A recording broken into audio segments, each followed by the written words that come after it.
오늘 제목은요, 사울의 회심 두 번째고요. 그가 얼마나 많은 고난을 받아야 할지 16절의 말씀을 제목으로 삼았습니다. Conversion of Saul, the second. How much he must suffer is the title of today's sermon. So last week we saw how God intervened the life of Saul and converted him. On the way to Damascus, he saw the light of and heard the voice of Lord Jesus. And he became the follower of the way himself. He became blind, and for 3 days he fasted. And today's text opens up a new scene where the Lord appeared to a fellow follower of the way in Damascus called Ananias. This is a different Ananias from the one we saw in chapter 5, who deceived the church with his offering amount. This Ananias is a sincere and trustworthy person. How do we know? When God called him, verse 10, he answered right away, "Here I am, Lord. Here I am, Lord." Our Lord is God who calls each one of us into his calling. And I hope and pray that you could discern and obey his calling. But before that, you start with yes first. You start with yes first. This is very important. You will clearly know what God's calling to you is when you are ready to say whatever he speaks. When you are ready to obey whatever he speaks. Our problem is that when we think about our calling, we ask, "Lord, what should I do the rest of my life?" When we think about doing first, our minds will be clouded with our thoughts and desires. Then the discernment process will be less clear and will take longer. We should not focus on doing first, but rather we should focus on being first. Here I am, Lord, being. Our being before the Lord. Here I am, Lord, is our proper response to God. Being is always first, then doing. So, beloved church, no matter what you do, be ready to say yes first. This is our proper stance before the Lord Jesus Christ. And God tells such a person what he is planning to do. Anyways, verse 11, the Lord told Ananias to go straight to the straight street called Straight, and find Saul from Tarsus. Then verse 12, to lay his hand on him so that he could regain his sight. Ananias is shocked. If I were Ananias, I would have freaked out at this point. Verse 13, because everyone knows how much evil Saul has done to the church, the follower of the way.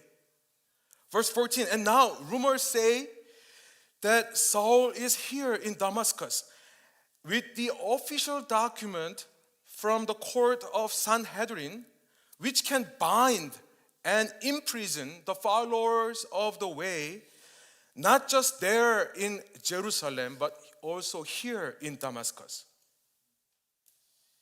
Reading these verses reminded me of the scene where Moses was called by God to go to Egypt and free God's people of Israel. In the second book of the Bible, Exodus chapter 3, the Lord appeared to Moses in the burning bush. and gave this calling to go to Egypt and free my people.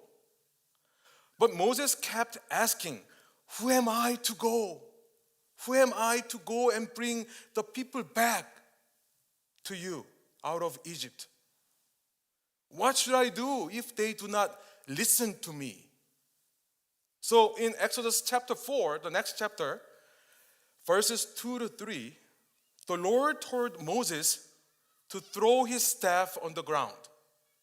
Throw his staff on the ground. And then what happened? The staff turned into a snake.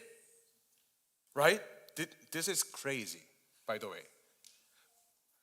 Then I remembered the Lord told something even more crazy. Do you know what the Lord said after? Exodus chapter 4, verse 4. But the Lord said to Moses, put out your hand and catch it by the tail. When I was young, I briefly lived in the countryside of Korea. And my uncle, my 큰아버지, and my nephew used to take me to woods to catch snakes. Do you know something about catching snakes? You never ever catch it by the tail. If you do, what happens? Snake will surely bite you. It will surely bite you. You know, snakes can bite you, right? Even the ones without poison, they can bite you still, right?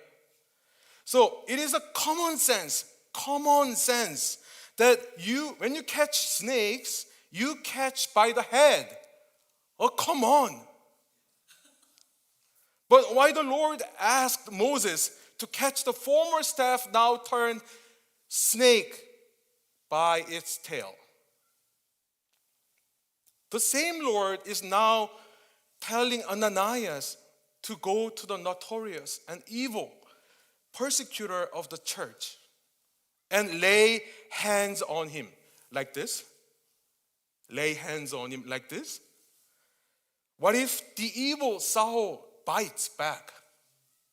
I mean, he has all the paper to handcuff Ananias and bring to public execution. Sometimes God tests us before he gives us the full understanding of his calling. He tests us. Are you the person who can give yourself fully at my disposal? He is asking. Are you sincere and trustworthy person to do my will, not your will? That's why he sometimes tests us. That is why repentance, going against my will, but going toward God's will, should be disciplined in us first. Discipline of repentance is required to us first. And because Ananias was that kind of person, he could listen and obey God's calling. So, before you find your calling, before you know what life you should live the rest of your life, I want you to be the yes person first before the Lord Jesus. This is why your faith now is more important than your grade now or your performances at work now. Another question today's text asks us is that, are you willing to be the person who could accept those who are not close to you or even against you? That is like grabbing the tail of the snake, even when you are afraid that the person might bite you back. Are you willing to submit yourself to God's calling and God's will to approach that person and embrace him or her with the love of Christ. We are looking at this book of Acts to find the true attribute that make church true church. I believe God is asking us today, would you be willing to go beyond your boundaries? The boundaries of your family ties, the boundaries of your close friendships, the boundaries of your comfort zones, to embrace another person on the margin. Let's pray. Heavenly Father, we do not understand sometimes why you test us, why you test us and tell us to grab the snake by the tail, not the head. To go to people like Saul and help him. But we want to be the person who are ready to obey you, Lord. Lord, help us to find our calling of our lives, but before that, mold us into a sincere and trustworthy person before you. We pray that we may resemble you day by day. Jesus, who went beyond the boundaries and loved us while we were still your enemies. We pray this in your name of Jesus Christ. Amen. Amen.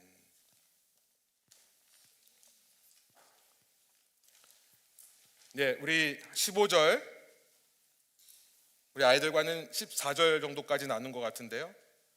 15절 한 목소리로 한번 읽어보겠습니다. 다시 한번 읽어보겠습니다. 주님께서 그에게 말씀하셨다. 가거라. 그는 내 이름을 이방 사람들과 임금들과 이스라엘 자손들 앞에 가지고 갈 내가 택한 내 그릇이다.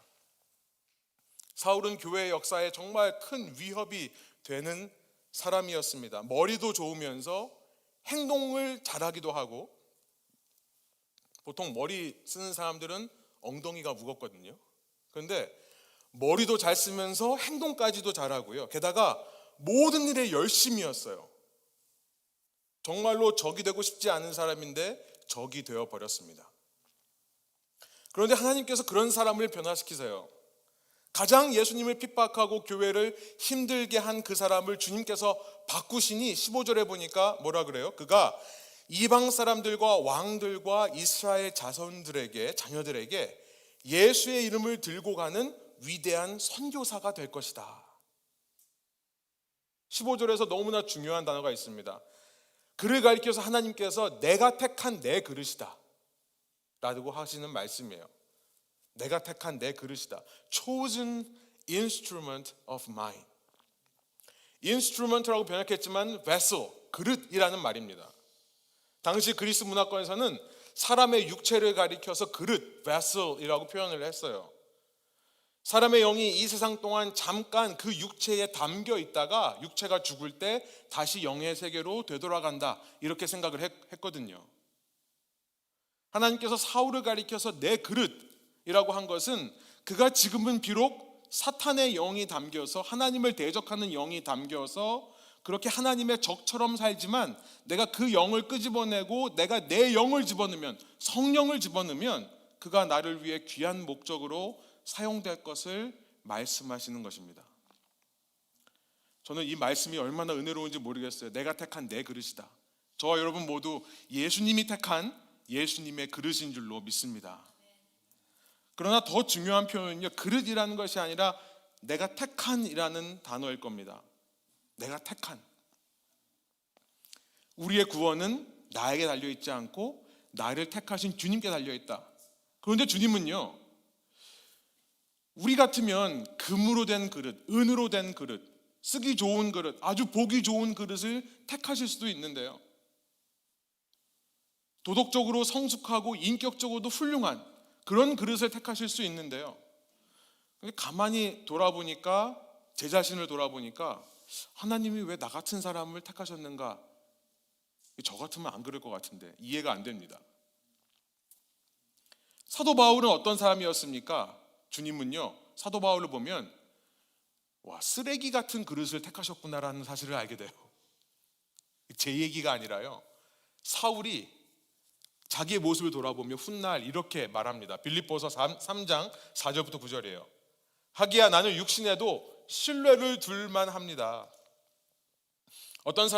다른 어떤 사람이 육신에 신뢰를 둘 만한 것이 있다고 생각하면 나는 더욱 그러합니다. 나는 난지 8해 만에 할례를 받았고 이스라엘 민족 가운데서도 베냐민 지파요, 히브리 사람 가운데서도 히브리 사람이요, 율법으로는 바리새파 사람이요, 열성으로는 교회를 박해한 사람이요, 율법의 의로는 흠잡힐 데가 없는 사람이었습니다. 그러나 나는 내게 이루었던 것은 무엇이든지 그리스도 때문에 해로운 것으로 여기게 되었습니다. But whatever gain I had, I counted as loss for the sake of Christ. 8절, 그뿐만 아니라 내 주 예수 그리스도를 아는 지식이 가장 고귀함으로 나는 그 밖에 모든 것을 해로 여깁니다. 나는 그리스도 때문에 모든 것을 잃었고 그 모든 것을 오물로 여깁니다. 이렇게 얘기해요. 쓰레기라는 말입니다. 사울이 예수님을 만난 순간 그는 이전에 자기가 그렇게 법과 도덕을 지키며 살았던 모든 삶이 다 이루어져 버린 것처럼 느껴졌습니다. 그가 예수님 믿는 사람들을 싫어했던 것은, 그 도를 따르는 사람들을 싫어했던 것은 그 도를 따르는 자들이 법도 지키지 않고 도덕적이지도 않다고 생각했기 때문에 그래요. 그런데 예수님을 만나고 나니 그 모든 게 쓰레기였구나라는 사실을 알게 되는 거죠. 배설물이었구나. 내가 쓰레기 같은 그릇이었구나. 그래서 그 모든 것들이 잃어버려졌는데요, 그것이 하나도 아깝지 않다라고 지금 얘기하는 겁니다. 7절을 보시면 내게 이루었던 것들, 내가 그동안 얻으려고 내가 쌓아왔던 모든 것들이 다 없어졌는데 하나도 안 아깝다라고 얘기하는 거예요. 그리스도 때문에 나는 그걸 다 잃어버려도 괜찮다. 여러분, 이게 바로 가치관의 변화입니다. 지난 시간 이것이 진짜 회심, 진짜 회개라고 말씀을 드렸죠. 사랑하는 여러분, 더 이상 우리의 삶에 회개가 일어나지 않는다면 나는 맞게 살고 있고 바르게 살고 있고 도덕적으로 살고 있다라고 느낀다면 그거야말로 쓰레기 같은 삶이라는 것을 잊지 않기 원합니다. 착각하는 겁니다. 답은 회개예요.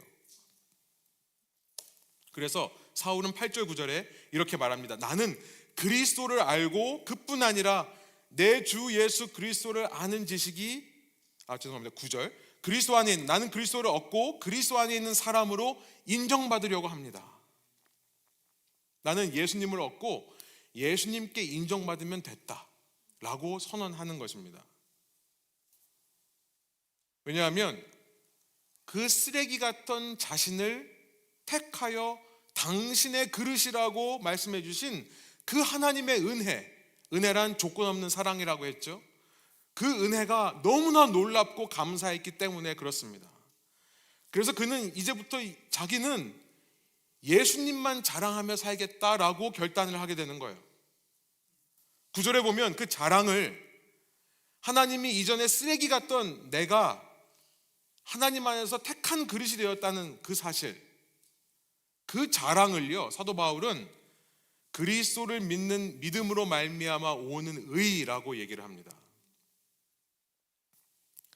Righteousness that comes from faith in Christ, 곧 하나님께로부터 오는 의라고 표현합니다. 이전 삶은 내 스스로의 의, righteousness of my own, 자기의, self-righteousness, 이것을 최고로 여기며 살았습니다. 나는 그래도 잘 사는 사람이야, 괜찮은 사람이야. 이것은 법으로부터 오는 거죠. 율법적인 사고로부터 그런 착각이 우리에게 오게 됩니다. 이전에는 그것을 은근히 즐기며 살았어요. 그러나 예수님을 만나고 나니 그렇게 자기의에 취한 그 자체가 예수님을 핍박한 것이었다는 것을 알게 되는 것이죠. 그게 바로 예수님의 원수가 된 일이라는 것을 알고, 그럼에도 불구하고 적이었던, 원수였던 나를 당신의 택할 그릇으로 삼아주신 은혜만이 최고의 의라는 것을 깨달은 것입니다. 사랑하는 여러분, 이것이 참된 회심이에요. 오늘 설교는요, 그 회심에 대해 다시 한번 생각해 보며 과연 내 속에 그런 회심이 살아있는가를 점검해 보고자 합니다. 잘 들리세요? 19세기 말, 1800년대 말, 또 20세기 중반, 1900년대 중간을 살아간 침례교 목사인데요. 그런데 그 누구보다도 칼빈파 목회자들, 칼비니스트, 마틴 로이드 존스로 시작해서 오늘날에 이르는 존 맥아더에 이르기까지 아주 엄청난 영향을 준 아더 핑크라는 분이 계십니다. 아더 핑크. 근데 그가 쓴 글 중에 좀 덜 알려져 있는 책을 제가 최근에 읽게 돼서 그 이야기를 좀 나누려고 하는데요. 구원신앙이라는 책입니다. 원래 제목은 Studies on Saving Faith 라는 책이에요. 이 1900년대 그가 이 책을 쓴 시대를 한번 생각해 보니까 1900년대는요, 이 문명이 발달하면서 라디오가 생겨나고 1937년인가 그래요. TV가 이제 막 방영되기 시작했습니다. 그러면서 예수님의 복음이 이런 미디어를 통해 급속하게 빠르게 증가하고 전파되던 시기였어요. 여러 가지 좋은 점이 있습니다. 예수님의 복음이 전해지니까요. 그런데 이 아더 핑크라는 분은 그런 사회를 보면서 굉장히 위험하다라고 느끼신 분들 중에 한 분인 것 같습니다. 그 책을 보면요, 그는 이 구원신앙 이 책에서 사람이 구원을 얻는 신앙, Saving Faith를 소유하기 위해 필요한 것은 복음의 빠른 전파를 위해 구원을 어떤 공식으로 만들어버리고 그 공식을 외우거나 따라하는 게 아니라고 얘기를 해요. 구원신앙을 얻기 위해서는 공식을 버려야 된다, 이런 말을 합니다. 여러분도 이런 식으로 어떤 몇 가지 성경 말씀을 따라해서 예수님을 영접하겠습니까 해서 예스라고 대답하는 식으로 구원을 받았다면 그는 이렇게 얘기합니다. 그것은 하나님의 능력이 아니라 단지 설득력 있는 지혜의 말, 곧 사람의 지혜로 이루어진 거짓 신앙에 불과합니다. 충격적이죠? 근데 왜 그런가? 왜 이 사람은 이것을 거짓 신앙이라고 하는가? 그의 책을 읽어보면서 동의하지 않을 수 없는 이유는요, 한 가지입니다. 여러분, 회심이라고 하는 것이 우리에게 그렇게 공식처럼 일어나지 않기 때문에 그렇습니다. 그는 말해요. 죄인의 마음을 성결하게 하는 것이 손을 씻는 것처럼 쉽다고 생각하는 사람들이 많은 듯합니다. 그런 사람들은 거룩한 진리의 빛이 인간의 심령을 비춰 육신의 정욕을 죽이는 일이 마치 커튼을 걷기만 하면 아침 햇살이 방 안으로 들어오는 것만큼 쉽다고 생각합니다. 또한 그들은 우상과 세상과 죄를 버리고 하나님과 그리스도께 돌아와 거룩하게 사는 것이 키를 조종하여 배를 올바른 항로로 움직이는 것만큼 쉽다고 믿습니다. 하지만 속아서는 안 됩니다. 저는요, 수학을 좋아하는데요, 이 말씀을 들으면서 이런 생각이 들었어요. 슬라이드 보여주시면, 그렇게 구원을 단순한 공식으로 만들어 놓고 그 공식을 풀어버렸으니 making scientific equations and solve them 그걸 다 풀어버렸으니까 여러분, 다 푼 문제는 우리가 어떻게 하죠? 다시는 들여다보지 않습니다. 그렇죠? 이미 푼 문제를 고민하는 게 사라져버린 것이 아닌가. 그러니 우리 속에 날마다 살아있어야 하는 이 회개 마음이요, 살아있지를 않는 거예요. 우리는 이 땅을 사는 한 계속해서 죄와 싸우고 죄와 씨름하면서 회심을 통해 성장하게 되는 법인데요, 회심을 통해 성장하는 것인데요, 더 이상 내 안에 있는 율법적인 성향, 자기의의 문제를 풀려고 하지 않으니 이 문제가 쌓여가고 있는 것입니다. 그리고 문제가 쌓여가다 보니 무디어져요. 회개하고 돌아서야 되는데 회개라는 말을 들으면 별로 내키지 않습니다. 꼭 그래야만 하나? 아니, 우리는 이미 믿음으로 구원을 얻었는데 모든 게 다 은혜로 우리에게 주어졌는데 내가 뭘 또 해야 되나 싶은 것이죠. 아더 핑크는요, 그런 우리의 생각을 정면으로 도전합니다. 그리고 매일매일 회개해야 될 필요성에 대해 이렇게 말합니다. 육신의 정욕을 죽이고 세속적인 마음을 십자가에 못 박고 마귀를 물리치고 매일 죄에 대하여 죽고 의에 대하여 살며 온유하고 겸손한 심령을 유지하고 믿음과 순종과 인내와 충실을 실천하고 올바르고도 친절하고 자비롭게 살아가는 것, 한마디로 그리스도를 본받아 그리스도인다운 삶을 사는 것은 타락한 인간 본성에 내재된 힘만으로 도저히 불가능합니다.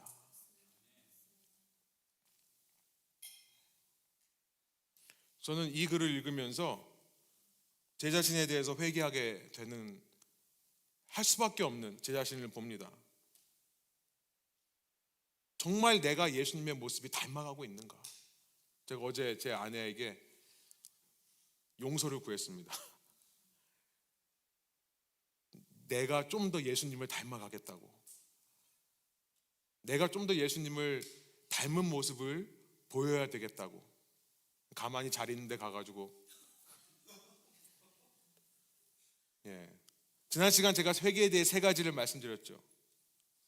회개란 은혜에 대한 반응입니다. Reaction to grace. 회개란 마음을 새롭게 하는 거예요. Renewal of heart. 회개는 낮은 데서 예수님과 만나는 친밀함이에요. Relationship with humility. 그런데 여러분, 이 3가지 노력은요, 내 힘만으로 할 수 없는 겁니다.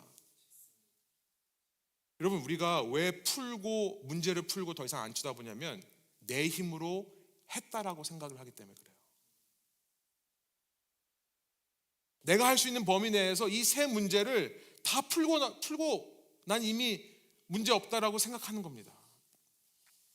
그러니 더 이상 주님의 역사가 내 삶 속에 일어나는 것을 기대조차 하지 않습니다. 아니, 조금이라도 성령께서 저희 마음속에 너 회개해야 돼, 너 아직 더 회개할 게 있다, 너 회심할 수 있다 라는 생각을 주시면 바로 다음 순간 제 속에서 뭐가 나오냐면, 아니요, 저는 이미 말씀에 의지해서 구원 받았어요. 더 이상 참견하지 마세요. 이거 건드리지 마세요. 그런데요, 그러면 그럴수록 사라지는 것이 뭐냐면, 그러면 그럴수록 사라지는 것은 내가 주님께서 택하신 그릇이라는 사실이 자꾸만 희미해져요. 사라집니다. 순간순간 맞나 싶은 생각이 드는 거죠. 내 힘만으로 구원을 위한 회개라는 숙제를 다 끝내버린 사람, 그 사람은 도리어 구원을 확신하지 못하게 되는 겁니다. 여러분, 신앙을 교회에서 잘못 가르치고 잘못 배워온 거예요.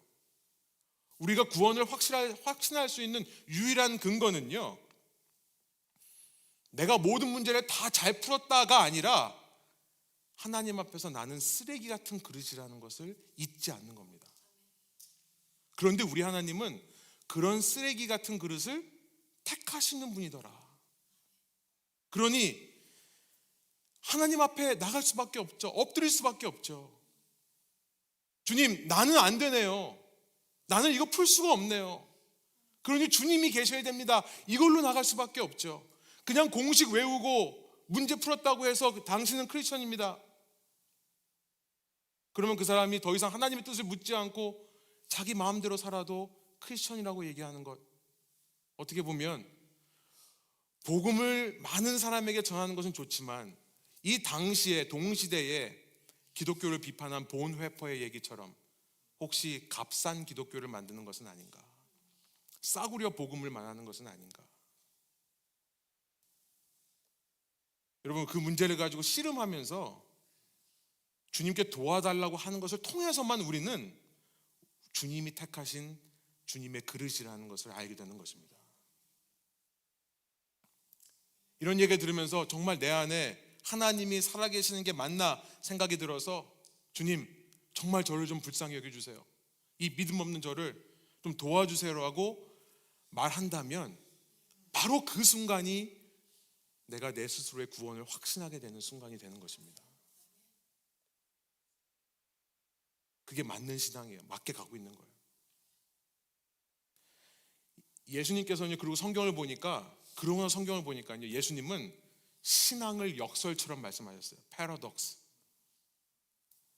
구원의 확신에 대해서 역설만을 가르쳐 주십니다. 마가복음 8장 35절에 보면 이런 말씀이 있어요. 슬라이드 없는데요. 누구든지 제 목숨을 구원하고자 하는 자는 잃을 것이요, 제 목숨을 잃는 사람은 구할 것이다. 바로 신앙의 역설을 말씀하신 게 아닙니까? 나는 가능성이 없다고, 나는 이거밖에 안 된다고 도와달라고 하는 그 순간이 오히려 살아있는 순간입니다. 내가 모든 법을 잘 지켜서 문제없고 나는 다 잘하고 있다고 생각하는 순간이 죽은 순간이고요. 아더 핑크는요, 그러나 오늘날 목회자들은, 오늘날 교회는 이런 사실을 덮고 어떻게 해서든지 회중을 안심시키는데 모든 노력을 하고 있다라고 경고해요. 그래야 복음을 빠르게 전할 수 있으니까요. 그래야 교인 수를 뻥튀기 할 수 있으니까요. 그래서 주님께서 내 속에 역사하시지 않는다는 사실을 일깨워 주기는커녕 자꾸만 회중들을 회개시키고 주님을 붙들 수밖에 없는 그 자리로 몰아가기는커녕 이렇게 말합니다. 즉시 그들의 두려움을 달래주며 주 예수님을 믿기만 하면 누구나 구원을 받을 수 있다고 말해주고 있습니다. 하지만 그리스도께서는 제자들에게 그런 확신을 심어주지 않으셨습니다라고 얘기합니다. 그러면서 그는 예수님의 말씀을 인용해요. 마가복음 10장에 보면 제자들이 놀랍니다. 그러면 누가 구원을 얻을 수 있습니까? 당시 부자라고 하는 사람은 하나님의 복을 받은 사람이라고 인식이 되었어요. 나는 하나님의 저주를 받았기 때문에 태생부터가 가난하게 태어났다고 생각했던 시대였습니다. 그런데 예수님이 갑자기 부자가 한 나라에 들어가는 것은 낙타가 바늘귀로 들어가는 것보다 더 어렵다고 말씀하세요. 그러면 누가 구원을 얻을 수 있는가라고 외칠 때 예수님께서는요, 오늘날 목회자와 달리 빨리 그들을 위로해주고 격려해주기는커녕 27절 이렇게 말씀하십니다. 예수께서 그들을 눈여겨보고 말씀하셨다. 사람에게는 불가능하나 하나님께는 그렇지 않다. 하나님께는 모든 일이 가능하다. 저는 이렇게 들려요. 그러니까 너희들 엎드려야 돼, 하나님한테. 그러니까 너희들 하나님만 붙잡아야 돼. 우리가 매일 예수님을 붙들고 예수님을 따라가는 유일한 길은요, 사람에게는 불가능하지만 하나님께는 가능함을 믿으며 그 가능하심을 내 안에 이루어 달라고 울부짖는 길밖에 없습니다. 바로 그걸 회개라고 하는 거예요. 마가복음 8장 34절입니다. 예수님께서 제자들과 함께 무리를 불러놓고 나를 따라오려고 하는 사람은 자기를 부인하고 자기 십자가를 지고 나를 따라오너라. self denial, 자기 부인, 회개가 일어나지 않으면 예수님을 따라갈 수 없는 겁니다. 내 자신을 죽여야 살고 내가 가장 낮은 사람이 되어야 가장 높은 사람이 되고, 누가복음 14장에 보면 예수님께서 이렇게 말씀하세요. 어떤 사람이 큰 잔치를 베풀고 많은 사람을 초대하였다. 잔치 시간이 되어 그는 자기 종을 보내서 준비가 다 되었으니 오십시오 하고 초대받은 사람들에게 말하게 하였다. 그런데 그들은 모두 하나같이 핑계를 대기 시작하였다. 한 사람은 그에게 말하기를 내가 밭을 샀는데 가서 보아야 하겠소. 부디 양해해 주길 바라오 하였다. 다른 사람은 내가 겨릿소 5쌍을 샀는데 그것들을 시험하러 가는 길이요. 내가 방금 차를 새로 뽑았는데 드라이브를 좀 해봐야겠습니다. 부디 양해해 주기 바랍니다. 20절, 또 다른 사람은 내가 장가를 들어서 아내를 맞이하였소. 그러니 이제는 양해도 구하지 않아요. 난 가야 된다. 나는 그냥 갑니다. 이 말씀을 묵상하고 어떤 사람이 이런 글을 남겼습니다. 사탄은 수백 년 동안 그리스도인들을 직접 박해했다. 그 결과 참 신앙이 오히려 깊어지고 넓어지는 것을 확인하였다.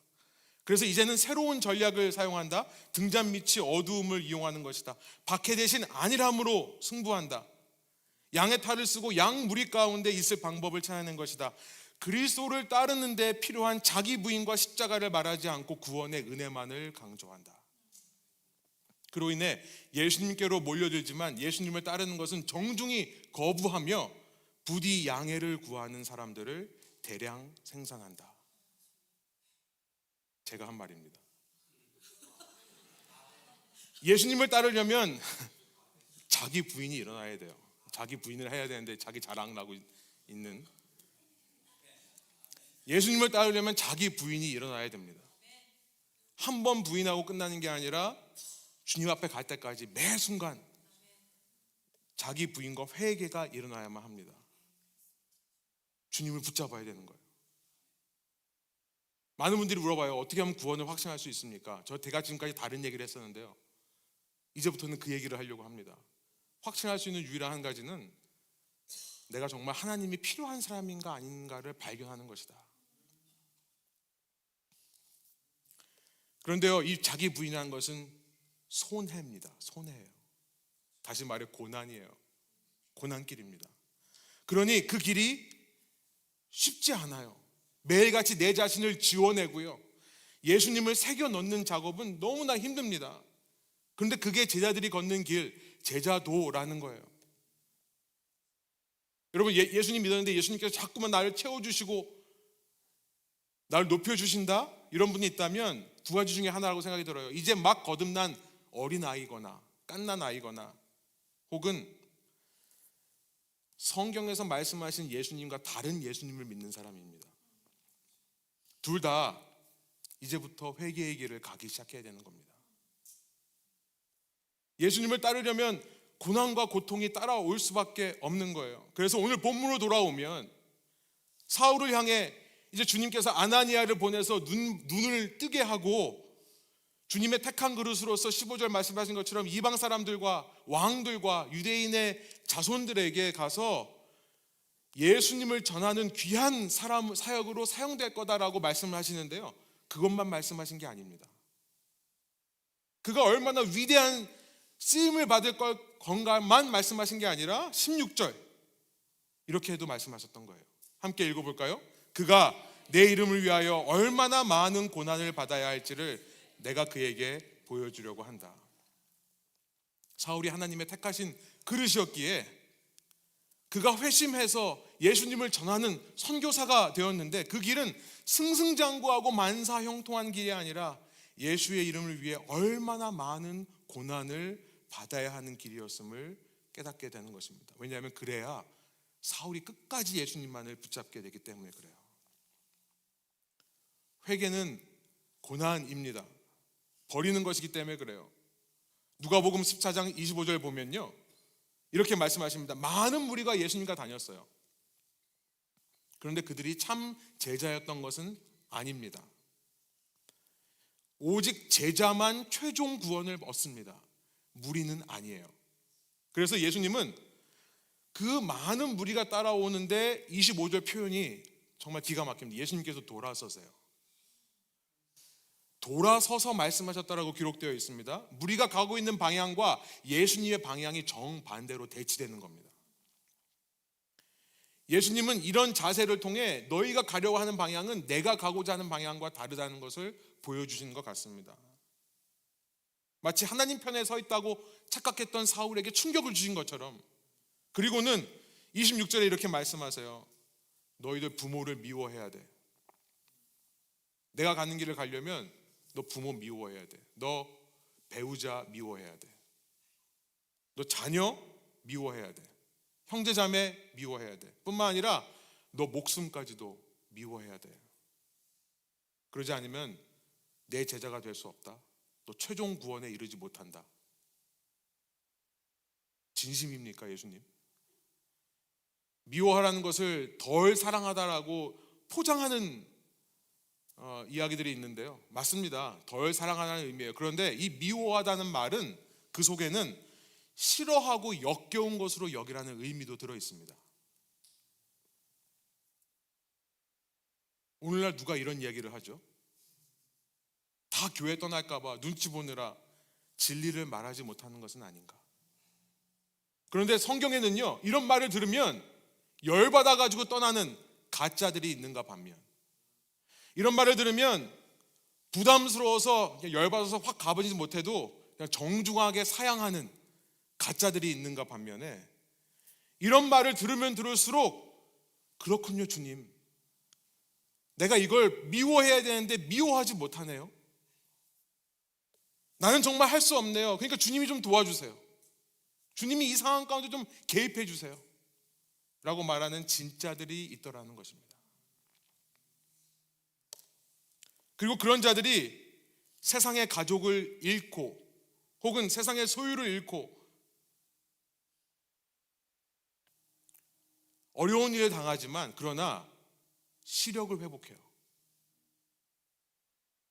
무엇보다 성령으로 충만하게 됩니다. 17절 시력을 회복하고 성령으로 충만하게 됩니다. 그리고 18절 19절 힘을 얻습니다. 영적 시각이 회복되는 것을 의미하겠죠? 세상에서는 너무나 고통스럽지만 그들의 영적인 시각이 열리기 시작해요. 그래서 이전에는 법적으로 자기 의로 보고 판단했던 삶에서 돌이켜서 이제는 예수님 중심으로 생각하며 판단하게 되는 영적 시각이 회복되는 놀라운 일이 있습니다. 그리고 성령으로 충만해져요. 그러나 여기서 끝이 아닙니다. 예수를 따르기 위해 회개와 회심이라는 고난의 길을 가는 사람에게 주어지는 영광이 있어요. 갈라디아서 6장 8절에서 9절입니다. 한번 한 목소리 읽어볼까요? 자기 육체에다가 심는 사람은 육체에서 썩을 것을 거두고 성령에다 심는 사람은 성령에게서 영생을 거둘 것입니다. 선한 일을 하다가 낙심하지 맙시다. 지쳐서 넘어지지 아니하면 때가 이를 때에 거두게 될 것입니다. 제가 이 말씀을 마지막에 설교 마지막에 넣은 것은요, 그렇게 주님을 위해 미워하고 버린 줄 알았는데 주님께 드리면요, 주님께서 다시 영광으로 거두신다는 것을 말씀드리기 위함입니다. 부모와 배우자를 미워한 자는 주님 안에서 부모와 배우자를 도로 받게 될 것입니다. 주님을 위해 자녀를 버린 자는 주님 안에서 자녀를 얻게 될 거예요. 주님을 위해 자기의 생명을 버린 자는 주님 안에서 영생을 얻는 겁니다. 이것이 회개의 길을 가는 사람들만이 맛보는 영광이에요. 그런데 이것에 대해서는 다른 기회에 나누어야 하겠습니다. 왜냐하면 영광을 먼저 얘기하면 또 공식 다 풀어버리고 숙제 다 했다고 할 수 있기 때문에 그렇습니다. 오늘은 다시 회개의 필요성에 대해 나누기 원합니다. 여러분, 회개하십시오. 날마다 자기를 부인하십시오. 세상과 사탄의 소리에 속지 말고 자꾸만 내가 지워지는 방향으로, 내가 사라지는 방향으로 가십시오. 그리고 남을 위한 길로 가십시오. 십자가는 나를 위해 지는 것이 아니라 예수님처럼 남을 위해 지는 것입니다. 이러한 회심이 내 안에 계속해서 일어날 때 그것만이 우리를 최종 구원에 이르게 하는 길인 줄로 믿습니다. 고난스러워도 그 길이 맞다는 것을 기억하십시오. 교회란 서로 그런 길을 가는 사람들끼리 서로 응원하고 서로 위로하라고 교회가 있는 줄로 믿습니다. 함께 기도하겠습니다.